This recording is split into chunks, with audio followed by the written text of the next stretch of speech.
All right, Mel, what is your top tip for painting? Right, sand everything. Sand everything. Paint doesn't like to stick on shiny surfaces unless it's been sanded. And then you run into the problems later on that it all starts peeling. So we just sand everything.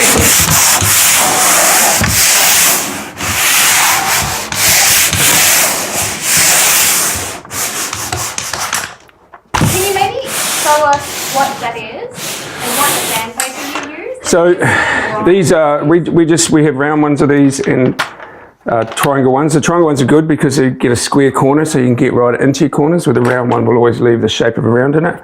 We're using about 100 to 120 grit, maybe 150 grit, but normally somewhere around 100, 120 for first sand. And the pole, get that. most hardware stores will have something along these same lines. Again, the other thing I would say is when you're doing this, if you're doing your whole house, buy the best quality tools you can afford to buy. If you buy the $3 brush from your local hardware store, you're going to get a $3 job. But if you buy a $20 brush and look after it, jump online and see how people will look after their gear, you'll find you can make your brushes last the duration of the job, and you'll have an easy way of cutting in and getting nice straight lines. So the best quality gear you can afford to buy.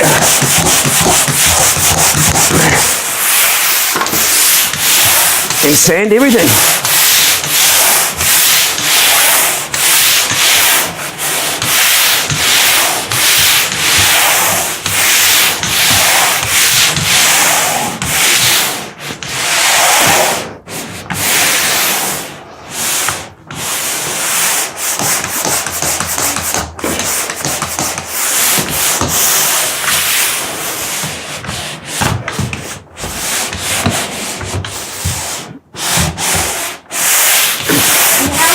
So you have to go over just till you can sort of see that it takes off the shine off the paint, and you can see there's a sand.